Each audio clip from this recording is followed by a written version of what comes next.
বাঙালি খানায় সবাইকে স্বাগত জানাই।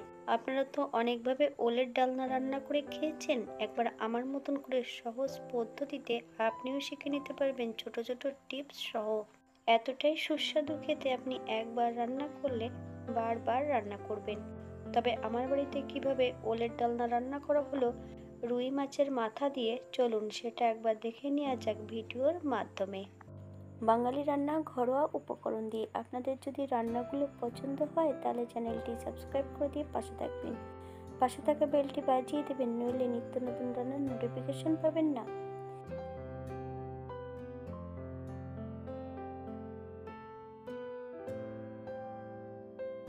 এখানে আমি 3 কিলো ওজনের একটা ওল নিয়েছি।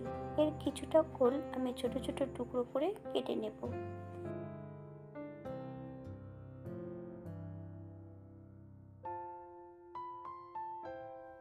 ওলগুলো আমি ছোট ছোট টুকরো করে কেটে নিয়েছি, তবে আপনারা আপনাদের পছন্দ মতন কেটে নিতে পারেন। এমন সাদা ওল হলে কখনোই কিন্তু গাল কুটকুট করবে না।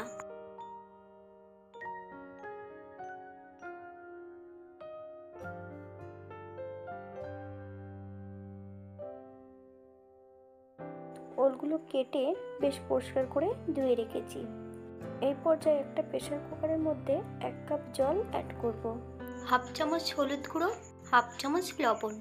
আপনারা স্বাদ অনুসারে লবণ অ্যাড করবেন। বেশ ভালো করে মিশিয়ে নিতে হবে।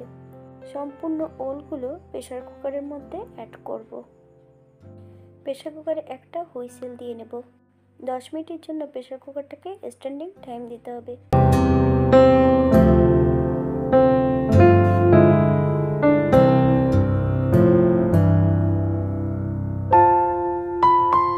অপর দিক থেকে বেশ কিছুটা মশলা বেটে নেব। জিরে, ধনে, 2টো শুকনো লঙ্কা, দারচিনি, এলাচ, লং, বেশ কিছুটা আদা। বেশ মিহি করে মশলাটা বেটে নিতে হবে। আপনারা শুকনো লঙ্কার পরিবর্তে এখানে কাঁচা লঙ্কা অ্যাড করতে পারেন।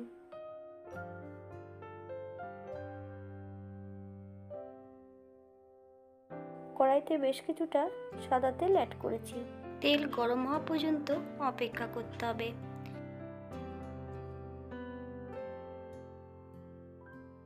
মাছের মাথা এবং কানের মাছ বেশ ভালো করে নুন হলুদ লাগিয়ে রেখেছি। এই পর্যায়ে সম্পূর্ণ মাছের মাথা এবং কানের মাছটা ভালো করে ভেজে নেব। বেশ উল্টিয়ে পাল্টিয়ে ভেজে নিতে হবে। তবে আপনারা আপনাদের পছন্দ মতন মাছ এবং মাছের মাথা ভেজে নিতে পারেন। মাছ ভাজার পর অনেকটা তেল রয়ে গেছে কড়াইতে। অত তেলের মধ্যে আমি রান্নাটা করব না। অন্য একটা কড়াইতে 2 চামচ সর্ষের তেল অ্যাড করেছি।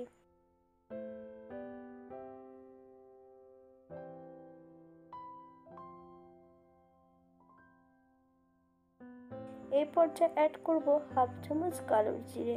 ফোড়ন থেকে সুগন্ধ বেরোলে এই পর্যায়ে অ্যাড করব মিডিয়াম সাইজের একটা পেঁয়াজ বেশ সরু সরু করে কেটে নিয়েছি। 4 থেকে 5 কোয়া রসুন 80% বেটে নিয়েছি। সামান্য একটু নুন দিয়ে পেঁয়াজ ও রসুনটা ভালো করে ভেজে নিতে হবে, অথবা পেঁয়াজ রসুন থেকে যতক্ষণ কাঁচা গন্ধ থাকবে ততক্ষণ বেশ ভালো করে ভেজে নিতে হবে।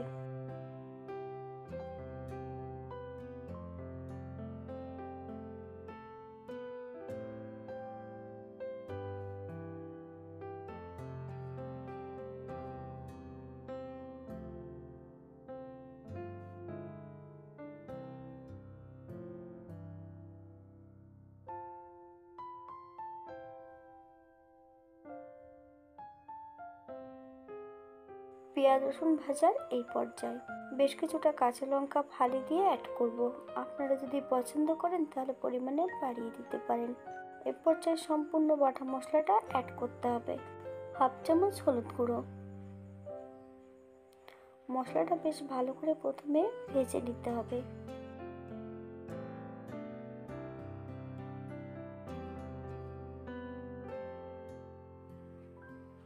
মশলা ভাজার এই পর্যায়ে সামান্য একটু জল অ্যাড করতে হবে। মশলাটা বেশ ভালো করে কষিয়ে নিতে হবে। যতক্ষণ মশলা থেকে তেল না ছাড়ছে ততক্ষণ বেশ ভালো করে মশলাটা কষিয়ে নিতে হবে।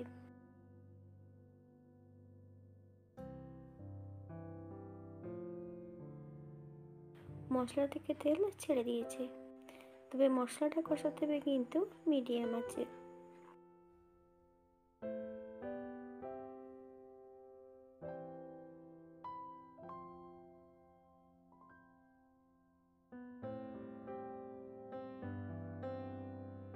এই পর্যায়ে আমি সম্পূর্ণ মাছের মাথাটা অ্যাড করে দেব।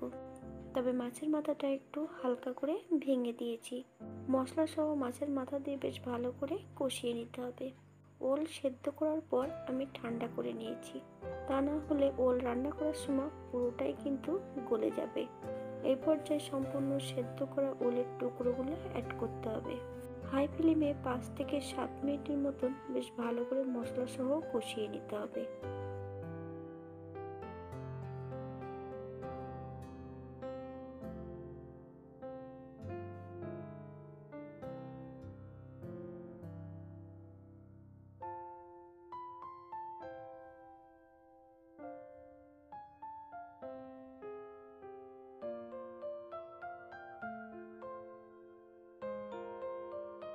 ওল কষানোর এই পর্যায়ে 1 চামচ চিনি অ্যাড করব, 1 চামচ লবণ। আপনার স্বাদ অনুসারে লবণটা অ্যাড করবেন।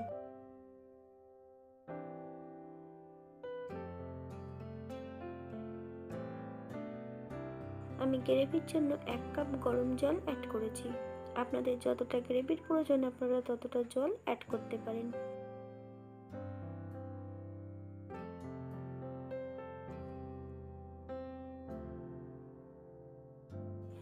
মিডিয়াম আঁচে 5 থেকে 7 মিনিটের জন্য ঢাকা দিয়ে রেখে দেব।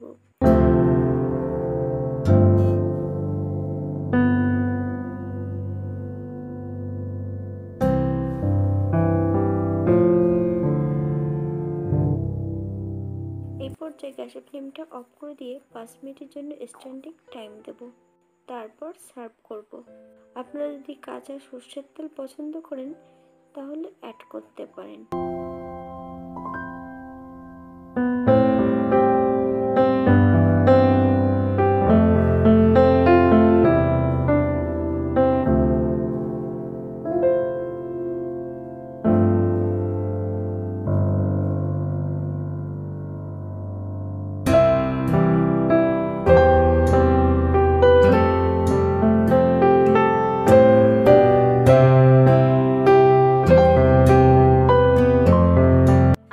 ভিডিওটি এই পর্যন্ত। সবাই সুস্থ থাকবেন, ভালো থাকবেন। অন্যদিন নতুন রেসিপি নিয়ে আপনাদের সামনে আবার আমি হাজির হব। নতুন ও পুরনো সকল বন্ধুদের অসংখ্য ধন্যবাদ ভিডিওটি দেখার জন্য।